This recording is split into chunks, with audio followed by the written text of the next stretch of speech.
Subscribe कीजिए bright future school of studies channel को और बेल आइकन दबाना ना भूलें, जिससे कि नए नए वीडियोस की जानकारी आपको सबसे पहले मिले।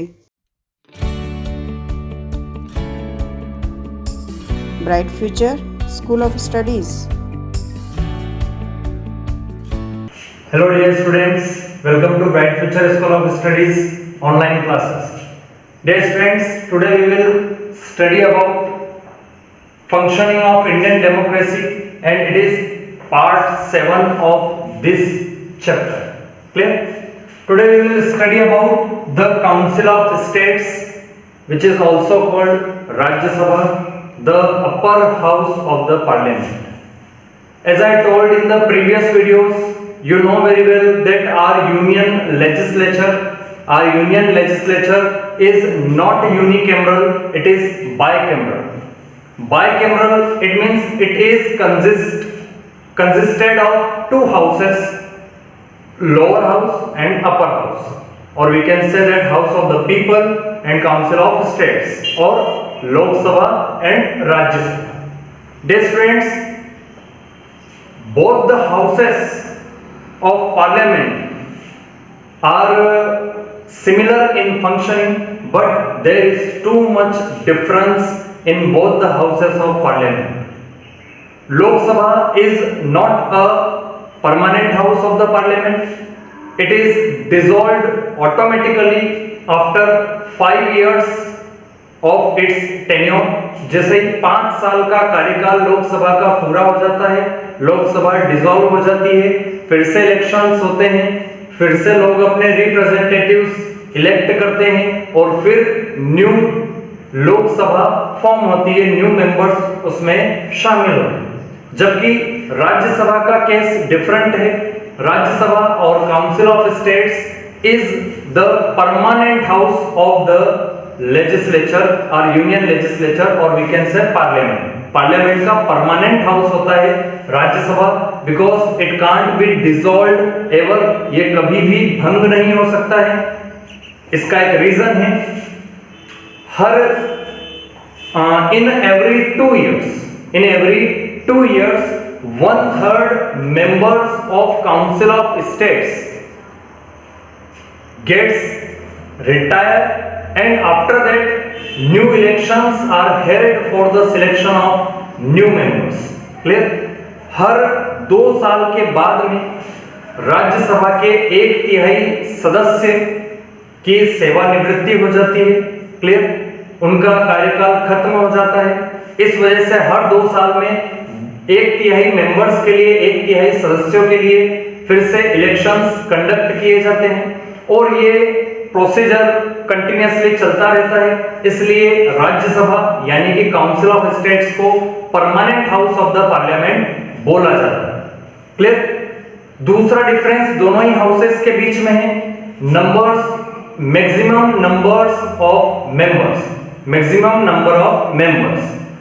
जो मैक्सिमम नंबर है लोकसभा में, वो हमने लास्ट वीडियो में डिस्कस किया था, वो है 545 मैक्सिमम नंबर ऑफ मेंबर्स होते हैं लोकसभा में। और वहीं अगर राज्यसभा की बात करें तो राज्यसभा में मैक्सिमम नंबर ऑफ मेंबर्स कितना होते हैं? 250 मेंबर्स।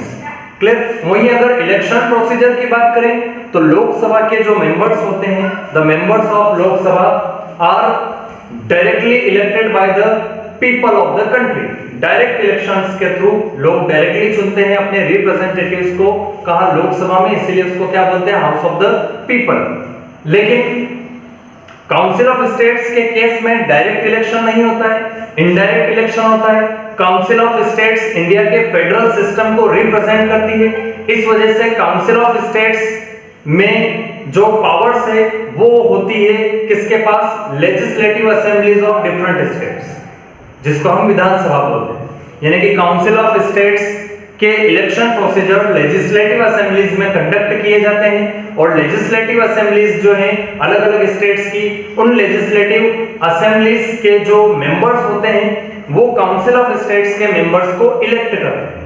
और जो लेजिस्लेटिव असेंबलीज के मेंबर्स होते हैं वो लोगों के द्वारा डायरेक्ट इलेक्शंस के थ्रू इलेक्ट किए जाते हैं। इस तरीके से इलेक्शन इनडायरेक्ट होकर भी लोगों के द्वारा ही चुने जाते हैं राज्यसभा के सदस्य। हालांकि इलेक्शन का प्रोसीजर इनडायरेक्ट है, लेकिन चुनते कौन है? जिनको लोगों ने स्वयं चुना है वही राज्यसभा के सदस्यों को चुनते हैं। Is that clear? ये कुछ डिफरेंसेस है लोकसभा और राज्यसभा। क्लियर? आगे हम बात करते हैं membership. Clear? Council of states को upper house of the parliament बोला जाता है। Clear? Council of states federal form of government in India. India में जो फेडरल फॉर्म ऑफ गवर्नमेंट है उसको रिप्रेजेंट करती है council of states. Clear? India में जो डाइवर्सिटीज, क्लियर, इंडिया में डाइवर्सिटीज के कारण यूनिटरी गवर्नमेंट पॉसिबल नहीं थी। इस वजह से federal form of government adopt किया गया और फेडरल फॉर्म ऑफ गवर्नमेंट का इफेक्ट सेंट्रल गवर्नमेंट में भी हो। सेंट्रल गवर्नमेंट की पावर्स, जो पार्लियामेंट की पावर्स है उसमें भी डिसेंट्रलाइजेशन हो। इस वजह से काउंसिल ऑफ स्टेट्स को एडॉप्ट किया गया इंडियन कॉन्स्टिट्यूशन में। और इंडिया की जो यूनियन लेजिस्लेचर है वो पहले यूनिकैमरल थी, यानी कि सिर्फ लोकसभा ही हुआ करती थी। Up to first election held in India 1952 में फर्स्ट जनरल इलेक्शन आयोजित किए गए थे इंडिया में। तब तक इंडिया में सिर्फ एक ही हाउस था, only house of the people. फिर फेडरल फॉर्म ऑफ गवर्नमेंट जो इंडिया में है, क्लियर, उसको क्लियरली डिफाइन करने के लिए सेंट्रल गवर्नमेंट में जो स्टेट्स है उनको भी कुछ पावर्स देने के लिए, क्लियर, एक और हाउस बनाया गया और जिससे यूनियन लेजिस्लेचर यानी कि हमारी जो पार्लियामेंट थी उसको बाइकैमरल बनाया गया। Clear? Now let's talk about the membership of council of states. As I told you, the maximum number of members in council of states is 250. clear? 250 maximum members हो सकते हैं काउंसिल ऑफ स्टेट्स में Rajya Sabha. Clear? इन 250 members में से out of these 250 members 238 members are elected by the legislative assemblies of states. इन 250 members में से 238 members को डिफरेंट स्टेट्स की लेजिस्लेटिव असेंबलीज के थ्रू इलेक्ट किया जाता है। कितने मेंबर्स को? 238 मेंबर्स। रिमेनिंग जो 12 मेंबर्स है, 12 मेंबर्स, उन 12 मेंबर्स को नॉमिनेट किया जाता है। क्लियर? नॉमिनेट किया जाता है किसके द्वारा? द प्रेसिडेंट ऑफ इंडिया के द्वारा। क्लियर? भारत के जो राष्ट्रपति है उनके द्वारा रिमेनिंग 12 मेंबर्स को नॉमिनेट किया जाता है। क्लियर? कितने मेंबर्स को नॉमिनेट किया जाता है? 12 मेंबर्स को। किसके द्वारा? द प्रेसिडेंट ऑफ इंडिया के द्वारा। Clear? The president of India के द्वारा नॉमिनेट किया जाता है 12 मेंबर्स को in consultation with the cabinet ministers. Clear? और we can say that cabinet of ministers. Clear? यानी कि राष्ट्रपति, प्रेसिडेंट ऑफ इंडिया 12 मेंबर्स को नॉमिनेट तो करते हैं, लेकिन किसकी सहमति के साथ नॉमिनेट करते हैं? कैबिनेट ऑफ मिनिस्टर्स की सहमति के साथ। जो मंत्रिमंडल होता है सेंट्रल गवर्नमेंट का, उनकी सहमति लेकर राष्ट्रपति मनोनीत करते हैं, नॉमिनेट करते हैं 12 मेंबर्स को। और प्रेसिडेंट किन्हीं भी 12 मेंबर्स को नॉमिनेट नहीं कर सकते। ऐसे लोग जिन्होंने बहुत नाम कमाया है, जो कि फेमस पर्सनैलिटीज है आर्ट की फील्ड में, कला के क्षेत्र में, लिटरेचर में, साहित्य में, क्लियर, या फिर सोशल सर्विसेज में, समाज सेवा में, क्लियर, ऐसी कुछ फील्ड्स हैं। इन फील्ड्स में जो मशहूर लोग होते हैं, जिन्होंने बहुत काम किया है देश के लिए, उन लोगों को नॉमिनेट किया जाता है प्रेसिडेंट के द्वारा। और वो भी कितने किए जा सकते हैं? मैक्सिमम 12। क्लियर? कितने मेंबर्स को? 12 मेंबर्स को। क्लियर?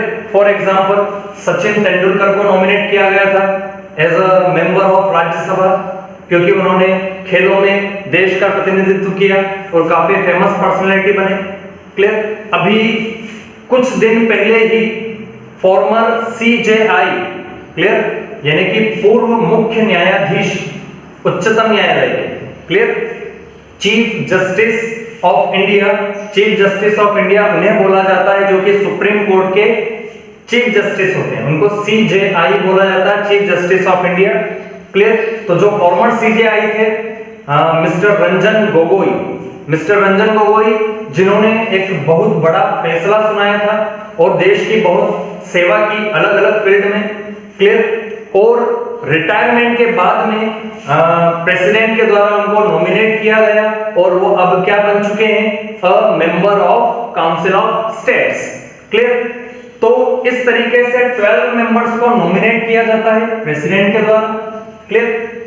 वहीं अगर हम बात करें मध्य प्रदेश से, तो मध्य प्रदेश से टोटल 11 मेंबर्स राज्यसभा में जाते हैं। क्लियर?